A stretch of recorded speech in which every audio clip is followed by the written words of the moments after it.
All right. Good morning, everybody. Today is Friday, September 30th, 2016. And this is Before the First Cup with Jules here on UCY.TV. Happy Friday, everyone. It is a very damp and chilly 57 degrees and cloudy here in upstate New York. Looks like we are going to have an entire weekend of rain coming. So where do we leave off yesterday? We titled the show Tech Billionaires, CRISPR, Directed Evolution, and Eugenics. And we talked about every single one of those things. Good old Georgie Church and some of his synthetic biology that has been spinning out into the mainstream.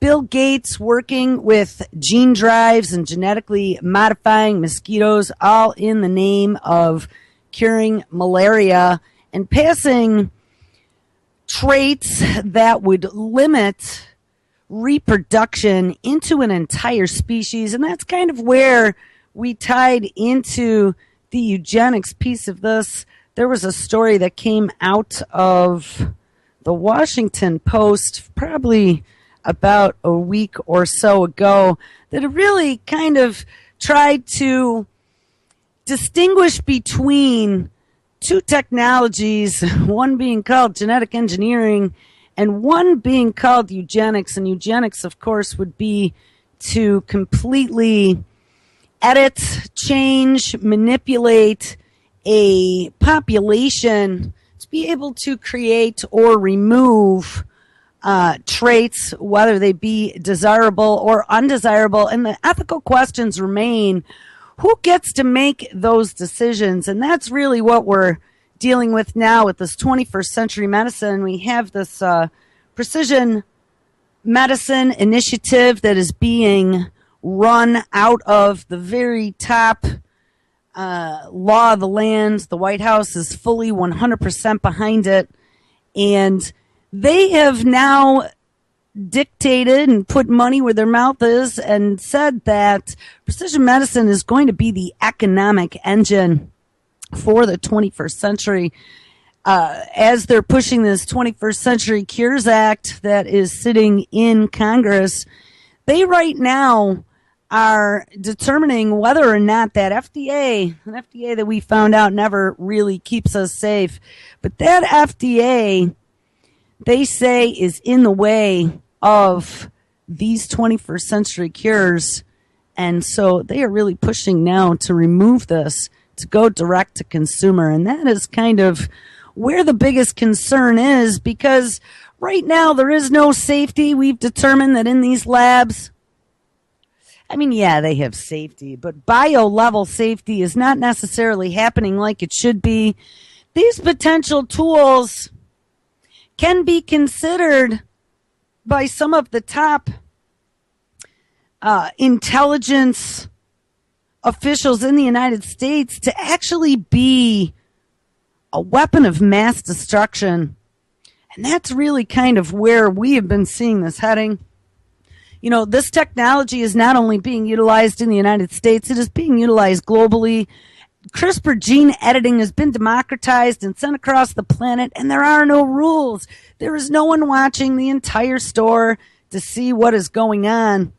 So here, out of MIT Technology Review, February 9th, 2016, top U.S. intelligence official calls gene editing a WMD threat. Easy to use, yes. Oh, CRISPR, splice and dice in mommy's garage and back bedroom, but hard to control. The intelligence community now sees CRISPR as a threat to national safety. Ding! So, guys, remember, everything is all about keeping you safe. All these millimeter wave scanners they're going to be doing us up with, and they're CRISPR in humans to be able to cure disease and make you live forever. But, oh, my goodness, it is now a threat to national security. Genome editing is a weapon of mass destruction, and this is everything that we've been talking about. The fact that you have gene drives, you have people like Bill Gates and Mark Zuckerberg and Microsoft and Google all involved from the top ends, 23andMe, National Institute of Health, and every other lunatic, good old Georgie Church, Harvard, Broad Institute, the DOD that now has their tech division where they've sucked in corporate America to be able to help them solve real world problems with technology. Guys, we have a real problem on our hands. This is that double-edged sword. You know, we've talked about all the quote-unquote wonders that these tech billionaires think are going to come from their investment in longevity medicine. But now let's look at the sharper, pointier side that's covered with blood.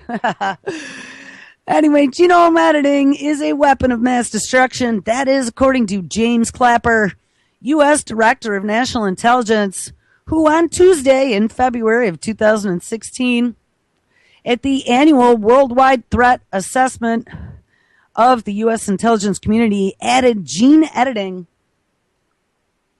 to a list of threats posed by, quote, weapons of mass destruction and proliferation.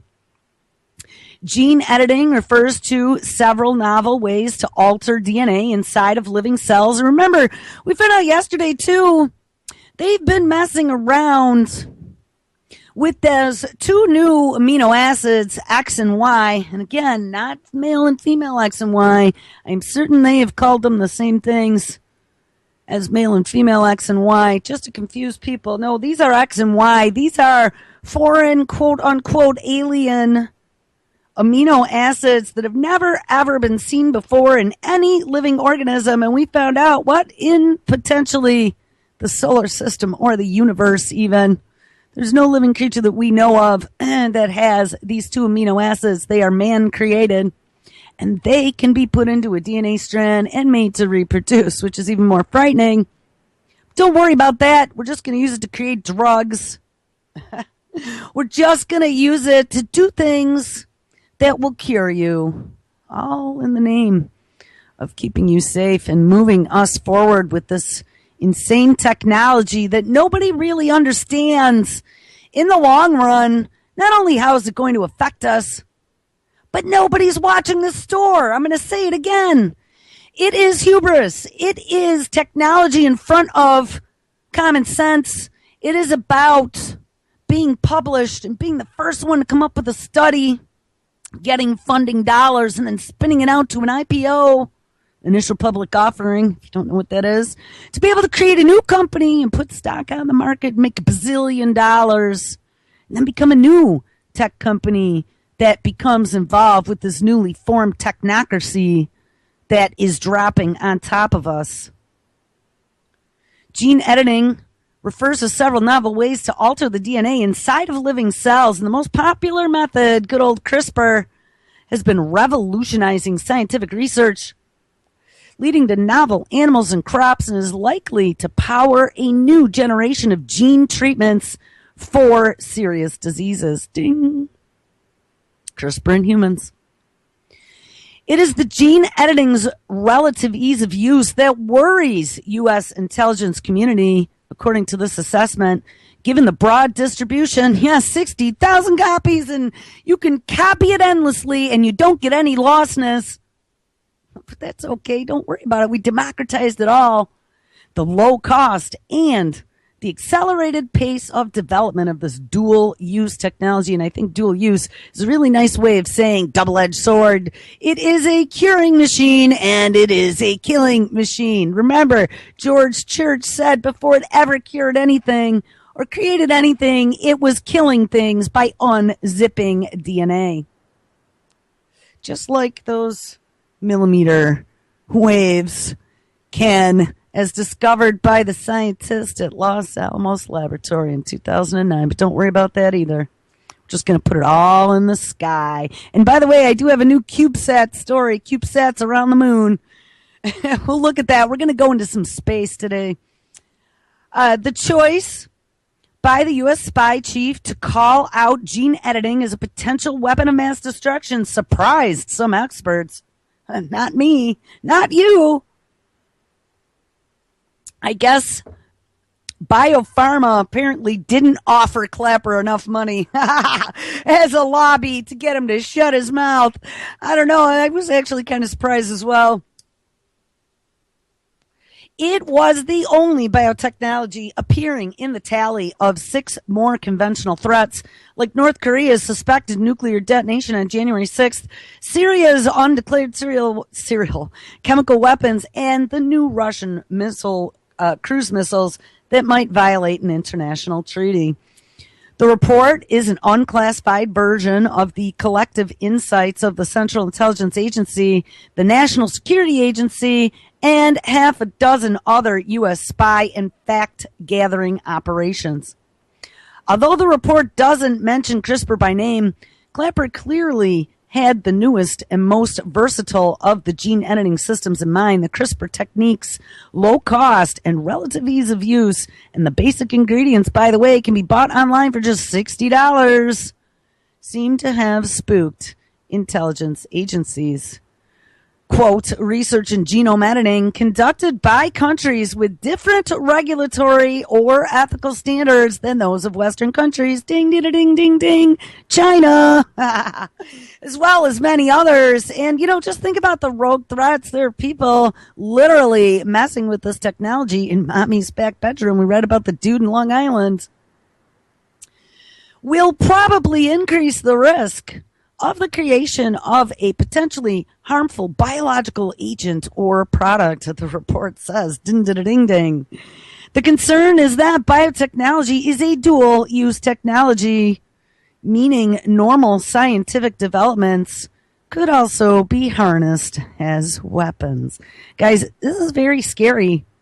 This stuff is everywhere, okay? This isn't like 300 accidentally thought we killed it, but oops, it was still partially alive anthrax that got shipped all over to other military and research institutions. This is a democratized technology that could be sent out on a postage stamp. Thanks, Adagene. At 60,000 copies globally to anyone who wanted it, and then can be copied as nauseum to be utilized and sent out by others. This is very, very frightening. Clapper did not lay out any particular bioweapon scenarios, but scientists have previously speculated about whether CRISPR could be used to make quote-unquote killer mosquitoes. And remember, we read that study by the Japanese scientists turning mosquitoes into flying vaccinators, and we postulated this before. What about if we turn these mosquitoes into flying vaccinators with some sort of bioweapon, some sort of eugenics bioweapon, Mr. Billy Gates, who really is fascinated by mosquitoes, by the way, to just wipe out lots of people, to put a ticking time bomb inside of you.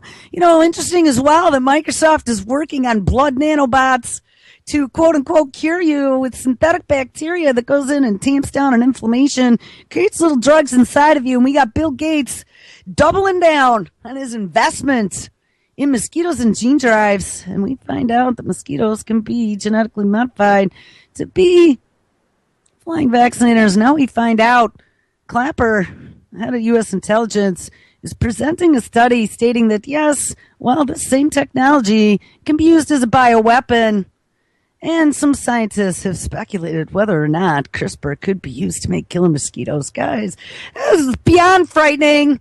Get out your DEET. Oh my God, this is insane. Whether it could be used to make killer mosquitoes, plagues that could wipe out our staple crops, and good old Dr. Huber would know all about that, or even create a virus that snips at people's DNA and takes little pieces out. It'd be very frightening. This report notes that new discoveries move easily in the globalized economy, as do personnel with scientific expertise to design and use them. Biotechnology, more than any other domain, and I have said I think we are in the greatest danger ever as a living species, has great potential for human good. Well, maybe not, but it also has the potential to be misused. And I think that is the cusp that we are at right now. I don't trust these guys as far as you can throw them. That was something that Daniel Gerstein, who was a senior policy analyst at RAND, and former Undersecretary of the Department of Homeland Defense, really has a worry about this. We are worried about people developing some sort of pathogen with robust capabilities, but we are also concerned about the chance of misutilization. We could have an accident occur, with a gene editing that is catastrophic, since the genome is the very essence of life. And that's what it comes down to, A, T, C, and G, guys.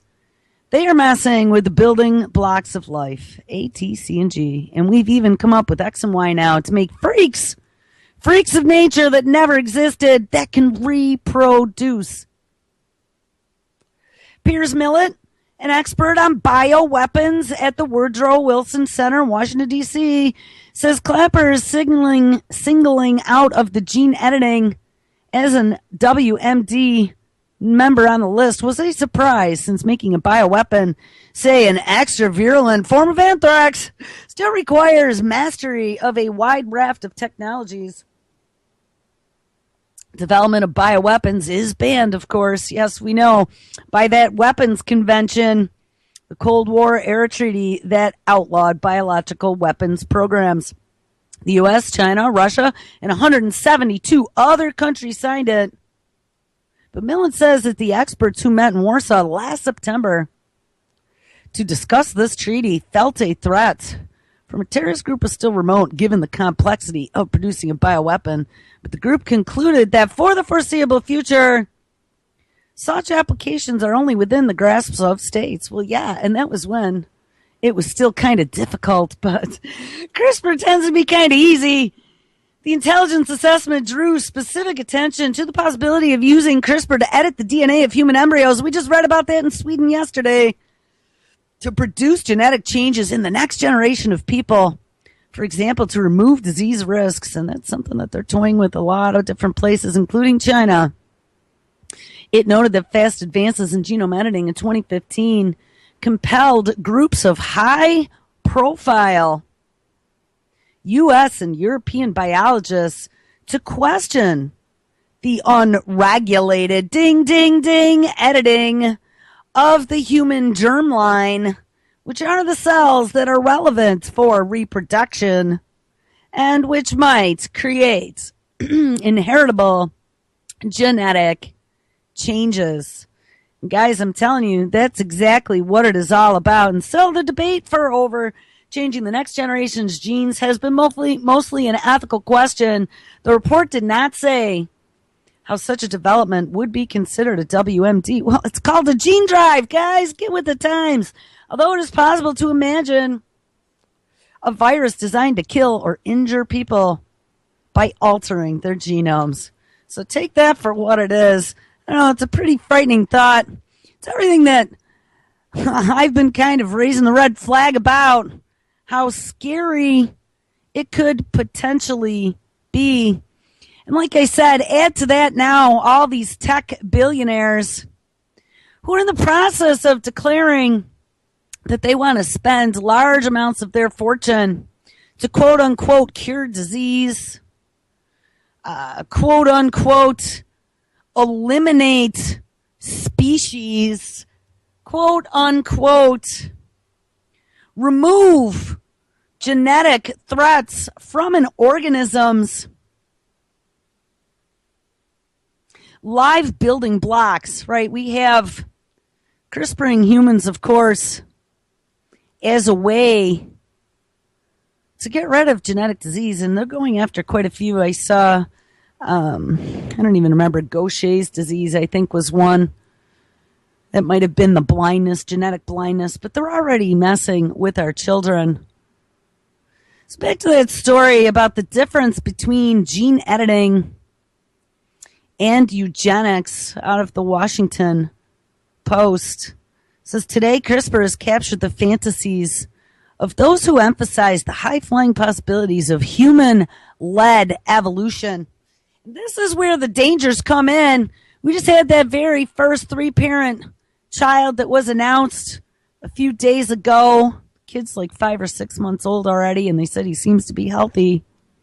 Where they were able to take a micro slice of a third person's DNA and put it into the mother's defective DNA to give her a corrected copy of her defective, quote unquote, defective genes, us defective humans. Remember, nobody's perfect.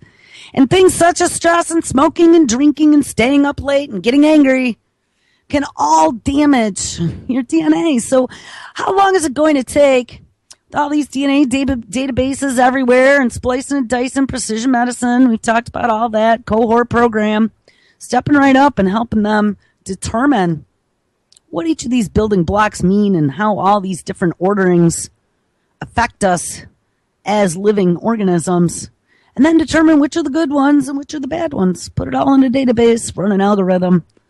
Should be pretty easy. But when they determine that your genetic makeup or your child's genetic makeup happens to be faulty, do you get a letter in the mail from your Obamacare practitioner, robot, doctor, remotely, sending you a text stating that you have been selected to have a gene upgrade? $29.95. Microsoft's going to market it direct to you. Licensing agreement once a year. We'll go in and we are offering now. Remember, they're able to program cells just like little applications in computers now. They're able to splice and dice DNA in little chunks, just like reusable code when you're developing applications like in a framework like .NET. Make little reusable chunks of code that you can move in and out and use for different apps. Well, hey, this is the one that fixes that nasty gene. This is the one that fixes that overly active brain gene. I don't know. I mean, pick whatever. Think of the implications of this and who is going to determine within parameters that you are either acceptable or unacceptable and requiring of an upgrade. And what happens if you decide you don't want an upgrade? Like my Windows 10 computer that is now threatening me that I am so out of hard drive space that it can't function anymore because that Windows 10 keeps trying to dump an update to the machine and there's no way to turn it off. Yeah, what's going to happen when they start trying to force these upgrades because you cost too much? You know, you with your disability, you with your addiction gene that we can cure now. You know, you smoke, you drink, causes DNA damage. You are going to tax the system, the medical establishment, as well as potentially the police department if you might have psychological issues in the future. We're going to make you get an upgrade. If you want to live on this planet, if you want to continue to partake in this universal basic income that is to be coming as AI and robots take all the jobs, you are going to have to get an upgrade, Charlie. Today, CRISPR has captured the fantasies of those who emphasize the high-flying possibilities of human-led evolution. Some look forward to designer babies, suggesting that altering children to have higher intelligence is inevitable for human progress. This is where we kind of finished up yesterday. Others argue that we should engineer humans so that they have a reduced impact on the environment. And of course, these proposals are still wildly unrealistic, wink. But we're no longer in an era where scientists can shrug off eugenicist rhetoric as too distant to worry about. This month, Britain became the first country to approve public funding for projects that edit the human genome. And at the pace that CRISPR technology is advancing, it is likely the United States and other governments will want to follow suit. Yes, it has now become an arms race. CRISPR has become a weapon, a double-edged sword. We can use it for good. And again, because things are banned under that bioweapons convention pact that 170 some odd countries signed on to, Remember, the way that we got around maintaining our biological warfare program for all the years since we inked that agreement was all in the name of defensive posture, creating vaccines and protections against pathogens. But in the background, they still had to have those pathogens. And by having those pathogens, they could be messing around with how to kill things. It's all about killing in the name of war. Well, CRISPR has those same capabilities, so let's find ways to cure cancer. Let's make it that dangling golden carrot that when you take a big bite with those little pointy teeth of yours, they're going to snap right off. But don't worry about it. We can regrow teeth now even. I just saw something about that.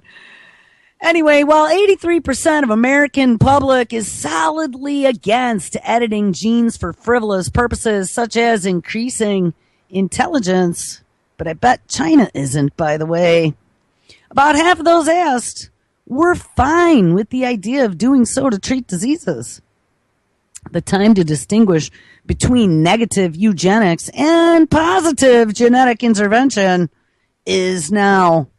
But how far are we willing to go? Well, ending truly debilitating diseases may be one thing, but what about conditions such as dwarfism? Current CRISPR research might lead to genetic treatments for autism as well. And given that the possibilities are truly endless, should we edit out traits that many people have come to accept and celebrate? Is there a moral, social, and physical advantage in allowing diversity to flourish within the human gene pool? And in the end, where we draw the line will be a political question. The scientific community has already begun this discussion, but it is not unreasonable to expect a more involved debate in the near future, one in which the general public will have a greater say in how science will proceed. And I'm going to argue that you are absolutely incorrect in that. I don't think that we are going to be given a debate. And I'll tell you why. Because scientists such as George Church was the one who held a secret meeting with 150 scientists at Harvard to discuss whether or not to create the synthetic human genome. And then shortly thereafter, George Church was the one that came out and said, hey, guess what? We decided that we are going to create a synthetic human genome. I didn't see too much public debate on that at all. And we called that out at the time because this technology is nothing to mess around with. And as we dug in looking at laboratories to determine what type of level 4 biosecurity that they had, considering the fact that we read a story about how even fecal bacteria, we walk around with like a little bacterial cloud around us at all times. And namely, fecal bacteria can pass on obesity, and it is considered contagious. They made that discovery. You have skin bacteria, you have oral bacteria, you have gut bacteria. And they found that within the gut bacteria of people with obesity, they have a overabundance of the quote-unquote bad bacteria. But as you pass gas, let's say, on a subway, you are sharing that gut bacteria with the world in your general vicinity. So what if somebody just gets a real stanky up the nose? And remember, the nose is one of those very helpful pathways for any type of biomaterial that they want to cross that blood-brain barrier. That's how we found out those little nanoparticles from quote-unquote pollution all got into the brain. But who's to say that in a bio lab, just like gut bacteria can transmit potential obesity to somebody else, even a family member, you share the same bathroom. I mean, there's going to be bacteria around. May even settle on your toothbrush in the bathroom. Horrifying thought. But think about this. If gut bacteria can be passed to someone else, and you can pass on something such as obesity, something that simple, that basic of a human function, and they're doing like absolute lunatic insanity in a lab mixing shit together. And nobody's got any type of biosuit on that I've seen. Like I said, maybe, just maybe, they might put an N95 or an M100 mask on and those lateral light blue, bright blue gloves. Who's to say that they may not come into contact with something that might even just stick to their skin that they could then carry out of the lab and potentially pass on undetected for a while and be typhoid Marys that causes a genetic mutation that causes something that could potentially become very dangerous and not have any idea where this genetic anomaly has come from that is being spun out through the population. Just saying. There are no holes barred right now, and there is research going on everywhere at all corners of the globe on this, and it's whoever gets the most toys wins in the end. But don't worry about it, because all these different types of terrorism, we've kind of looked at biotechnology and self-radicalized internet terrorists under every bed. Anyone who can pick up an alter opinion that is different from what the mainstream is pumping out is now considered a potential terrorist. We also have cyber warfare, hackers under every bed. Anyone that is out there who knows something about the internet could potentially be considered a terrorist. They are scanning our activity on everything we use. Every time we get online, we have this whole ICANN transfer that is actually happening tomorrow. I know some in Congress had said that they were going to try to stop it because it wasn't a good thing to hand that whole naming convention of the internet. That was something that the United States had been in charge of from the very beginning. We are now handing it off to an international agency to be in charge of. And if we think right now that we have issues on the internet, just wait and see. Remember, too, the FCC called the internet a public utility last year and took control of it as a utility, and they have not, knock on wood, they have not done anything that you can see right in the foreground, that I've seen anyway, as any new laws or conditions for utilizing the grand internet and soon to be the Internet of Things and the Internet of Everything, with CubeSats and plasma bomb in the sky. But the federal government has claimed control over the Wild West, something that I was a part in the beginnings of. Many of us in this Generation X, we're at the very forefront of being online. We are part of the before time. We are the last generation that remembers the world before computers and the very extreme difference that they have made to the lifestyles that we have now in the 21st century versus what we had in the 1980s, let's say.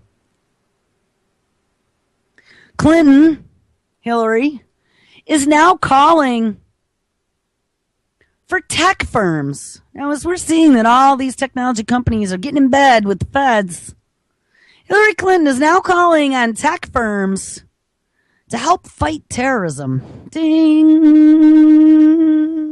Let's bring them all in.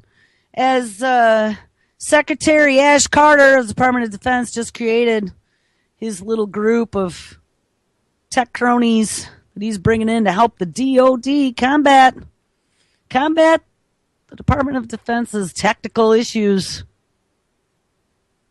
Help keep us safe. Clinton is now calling for tech firms to help them fight the fight on terrorism, but also students could be the key. Now, I've talked about this, how they've been going to universities and utilizing our own children against us by sucking them into the machine, by offering them great jobs with dangling carrot money from agencies such as DARPA to do mad science gone mad in the lab, getting them funding from different defense groups to work on new laser technologies or artificial intelligence or robotics, AI. They're sucking our best and our brightest, our loved ones, into their technocracy. Let's get the kids to sign up to be a CIA agent. Let's get them in the NSA. I keep seeing all these ads advertising to kids to sign up for the NSA. You can travel the world and use your technology skills. This week, and this is actually September 23rd, last week, out of the IEEE spectrum, this week, U.S. presidential candidate Hillary Clinton has called for, quote, tech companies and experts online, unquote, to give the United States tools to intercept and prevent online recruiting efforts by terrorist organizations. Guys, self-radicalized over the internet. I'm telling you, this is all in conjunction with handing over ICANN. In the global war on terror, we now have a presidential candidate, and both of them, as a matter of fact, talking about clamping down and spying, even more so than what we already have. And look up Keith Alexander in that Wired magazine interview by Bamford. Guys, what the capabilities we already have are astonishing. And they're going to step it up a few more notches. According to the LA Times, Clinton made clear that she would put pressure on tech firms. Mind you, these are private companies. Well, public companies, but private companies, not part of the government. But they have literally sucked the tech industry into the bed with them. Guys, this is what's so frightening. It's all tech. Tech, biotech, computer tech, military tech is all under the federal heading now. Clinton made it clear that she would put pressure on tech firms to step up their efforts to root out terrorists. So Microsoft scanning your PC, Google watching your browse history and your emails, Facebook watching your instant posts, your instant messaging, what pages you manage, yes, Twitter, Snapchat, let's scan them all. Clinton sees tech firms as the place to go for the kind of technology the United States needs. But let me suggest, and this is his author for IEEE, that we might get a better source, the tech students themselves. Last spring, this author attended the final presentations of the first ever Hacking for Defense class, in which teams at Stanford University were given real-world problems by the U.S. National Security Agency, the U.S. Army Cyber Command Center, as well as other branches of the government. Guys, those are all Keith Alexander's babies. The member of each team had 10 weeks to bring themselves up to speed on a real-world national security or defense-related problem, and then begin working toward a solution. And look, they're getting these kids to do it for free, no less. What a bunch of scumbags. The progress most teams made was impressive, and many pledged to keep going and developing the technologies that they had proposed. Since then, this little Stanford class of 40 people has started a movement. According to Steve Blank, one of the faculty members behind the effort, the organizers of the class held a 3-day workshop for other educators looking to teach the class at their schools. And 13 universities have now decided to offer this course with funding provided by the National Defense University in the next year. Guys, they are starting their army of brown shirts, and they're taking our kids as the ranks. This is horrifying. The Stanford group has also obtained commitment from government sponsors, ding, to keep sending challenging problems to the students, and worked out a way for the Department of Defense to include classified problems into the mix.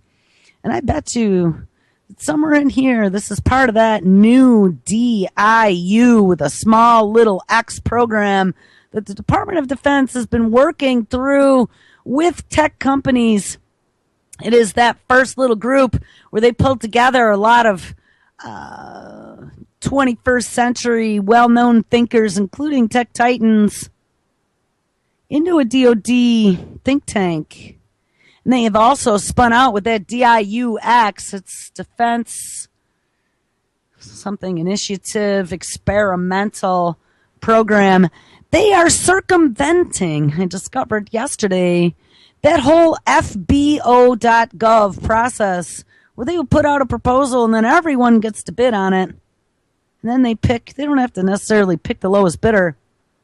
They do have to pick somebody, but it has to go out to bid. Can't be written to one vendor. It has to be more general so more than one company can bid on it. But this new DIUX division of the Department of Defense is actually going to circumvent that by offering to anyone and everyone, mostly tech firms, the ability to propose, even if they have not been cleared for doing government business.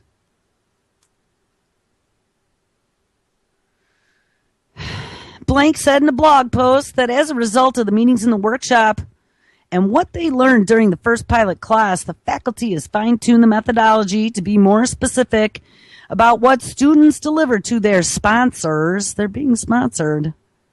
Just like big pharma and drug companies sponsor medical schools. That's why your doctors really only know how to prescribe drugs and don't really do any type of massive education into good nutrition as being a cure. This, of course, requires that sponsors actually define the metrics for success. And the course developers are also planning to make sure that the government sponsors give teams big picture briefings about how the sponsoring organization operates, how it is funded, its overall budget, and the general issues that the agency is facing. So isn't this sweet? Like, we have Hillary Clinton talking about how we're going to suck tech industries into our internet defense, into the Department of Defense to monitor our internet and look for terrorists. But we have them even moving further ahead. Now 13 universities about to offer this in 2017. How to hack class with government sponsorship to suck them all into the intelligence engine.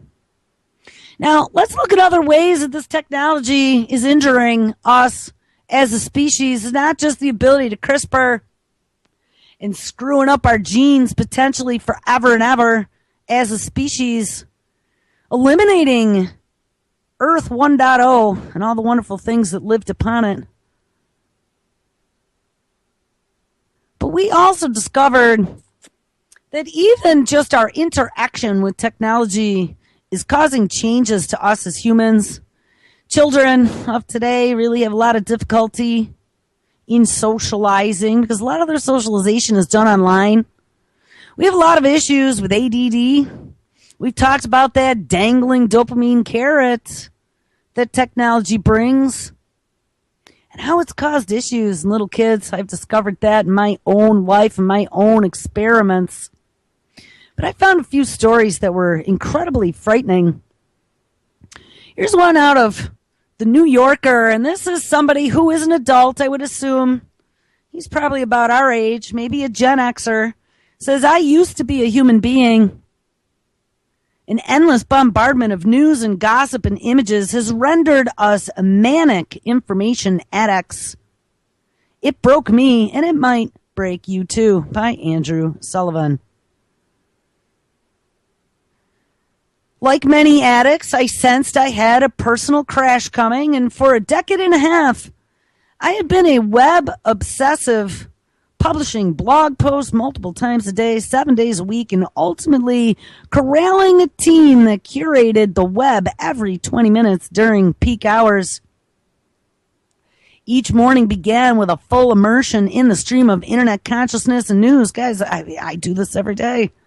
Jumping from site to site, tweet to tweet, breaking news story to the hottest take, scanning countless images and videos and catching up with multiple memes And throughout the day, I'd cough up an insight or an argument or a joke about what had just occurred or what was happening right now. And at times, as events took over, I'd spend weeks manically grabbing every tiny scrap of developing story in order to fuse them together into a narrative in real time, like I do on my show every single day. Like this really, when I was reading this, I was like, oh my God. It is an unending dialogue with readers who were cavailing, praising, booing, correcting. And my brain never had been so occupied so insistently on so many different subjects in such a public way for so long. In other words, I was a very early adopter of what we now might call living in the web. And as the years went by, I realized I was no longer alone. Facebook soon gave everyone the equivalent of their own blog and their own audience. And more people got a smartphone, connecting them instantly to the deluge of febrile content, forcing them to call and absorb and assimilate the online torrent as restlessly as I had once done. Twitter then emerged as a form of instant blogging of micro thoughts, and users were as addicted to the feedback as I had long been, and even more prolific. And then the apps descended like rain to inundate what was left of our free time. It was now ubiquitous. And this virtual living, this never stopping, this always updating. I remember when I decided to raise the ante on my blog in 2007 and update every half hour or so. And my editor looked at me as if I were insane. But insanity was now banality. The once unimaginable practice of the professional blogger was now the default for everyone. And if the internet killed you, I used to joke, then I would be the first to find out. And years later, the joke was running thin. In the last years of my blogging life, my health began to give out. 4 bronchial infections in 12 months had become progressively harder to kick. And vacations, such as they were, had become mere opportunities for sleep. My dreams were filled with snippets of code I had used each day to update my site, and my friends had atrophied as the time away from the web dwindled. My doctor, dispensing 1 course of antibiotics, finally laid it on the line. Did you really survive HIV, which I guess this guy had HIV, to die of the web? But the rewards were many. The audience of up to 100,000 people a day. A new media business that was actually profitable. A constant stream of things to annoy, to enlighten, or to infuriate me. A niche in the nerve center of the exploding global conversation, and a way to measure the success in big, beautiful data. And it was that constant dopamine ding, constant dopamine bath for the writerly ego. And if you had to reinvent yourself as a writer in the internet age, I reassured myself, then I was ahead of the curve. The problem was that I hadn't been able to reinvent myself as a human being. I tried reading books, but that skill now began to elude me. And after a couple of pages, my fingers twitched for a keyboard. I tried meditation, but my mind bucked and bridled as I tried to sit still. I got a steady workout routine, and it gave me the only relief I could measure for an hour or so a day. But over time, in this pervasive virtual world, the online clamor grew louder and louder. And although I spent hours each day alone and silent attached to a laptop, I felt as if I were in a constant cacophonous crowd of words and images and sounds, ideas, emotions, and tirades, a wind tunnel of deafening, deadening noise, and so much of it was irresistible as I fully understood, and he got sucked into the machine. So much of the technology was irreversible, as I also knew, but I'd begun to fear that this new way of living was actually becoming a way of not living. Ding! We're being sucked in the machine, people. How many times have I said this? And by the last few months, I had realized I had been engaging, like most addicts, in a form of denial. I long treated my online life as a supplement to my real life, an add-on, as it were. And yes, I spent many hours communicating with others as a disembodied voice, but my real life and my body were still here. But then I began to realize, as my health and happiness deteriorated, that this was not a both and a kind of situation. It was an either or. Every hour I spent online was not spent in the physical world. And every minute I was engrossed in a virtual interaction, I was not involved in a human encounter. And every second absorbed in some trivia was a lost second for any form of reflection or calm or spirituality. And multitasking was but a mirage. This was a zero-sum question. I either lived as a voice online or I lived as a human being in the world that humans had lived since the beginnings of time. Ding! Human and Earth 1.0 are on their way out the door, guys. And so this guy decided that after 15 years to actually live in reality. And this story goes on, but I have a couple more stories that I want to read because I wanted to share that with you because that's exactly the conclusions that I have come to in my own life. And it really is dizzying. It's gotten to the point where it's almost impossible to keep up with everything that is going on right now. And you really start to question how important this stuff is as it usurps not only your real life, but your ability to get outside, to connect with nature, to get sunshine, guys. Vitamin D is extremely important to your immune system. And when you're inside on the computer all the time, not only are you not exercising, but you're not getting vitamin D. There's another story out of Scientific American. Generation Z, online and at risk. So this is the next generation, I guess. This guy might have been, if he was only online 15 years, he was probably Generation Y. I'm Generation X, about 25 years doing this. Then there's Generation Z, which are the teenagers of today. For today's teens, more online followers may mean fewer friends in real life and a path to behavioral as well as psychological problems later on. Quote, I am going to kill you while you are both asleep, unquote, says the wild-eyed 13-year-old girl as she flailed and kicked her father before biting his arm. This was the second time in less than a week that Heidi had flown into a violent rage because her parents had taken away her Chromebook and her access to social media. Remember, the addiction is real.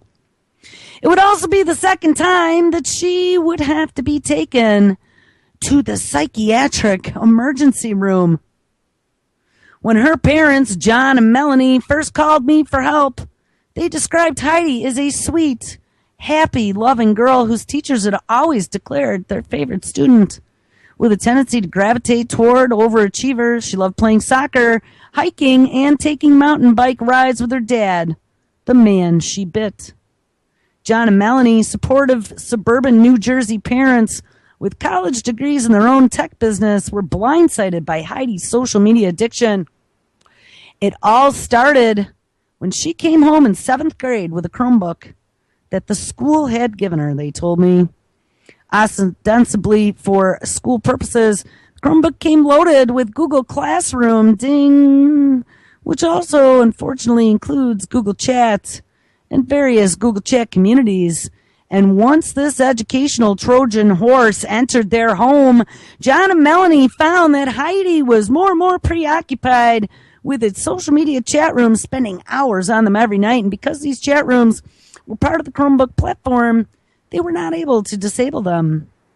Heidi started becoming preoccupied with raunchy YouTube videos and also playing Square-Laxy, an addictive progression game similar to Minecraft, which allowed her to be online with other Square-Laxy players. And over the course of a year, John and Melanie saw their daughter transform from a sweet, innocent girl who loved spending time with her parents into a sexualized, foul-mouthed, and violent terror. And sadly, she became a girl in need of psychiatric treatment. Now, doesn't that sound like Tay?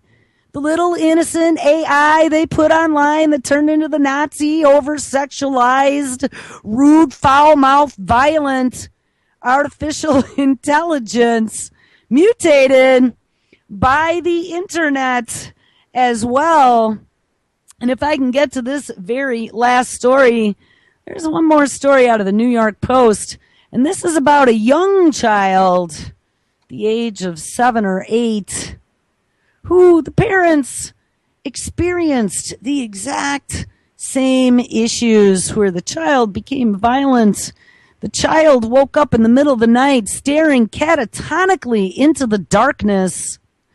The child had issues with socialization, and the child who used to be into music and sports wanted nothing else but to obsess over Minecraft. And at one point, and I can't get there, but I read the story a couple of times. At one point, the child in the middle of the night, when the parent came into the bedroom, was sitting awake at 2 o'clock in the morning with the glow of the light because he'd been sneaking the computer under the covers at night to play Minecraft more, and said, "Mommy, I can see the little cubes in front of my eyes." I guess that's in Minecraft. "When I sleep." Guys, how amazingly horrifying. And I saw that Minecraft is being utilized now for Microsoft to help fuel and teach their artificial intelligence. This technology has very, very impacted effect on the human mind, and I think that we are being evolved in such a way that we don't even notice it now, but this dopamine addiction is going to add to our downfall, and this is what's going to make us embrace the machine. All right, guys, well, make sure you stick around, because if you could even believe it, it is Friday, and Friday is always a wondrous day. There's going to be all kinds of great radio. Lonnie is live up next, and all kinds of brand new shows this weekend that I'm about to cut for you. So you guys have an awesome Friday, an awesome weekend, and I will catch up with you on Monday. Everybody take care.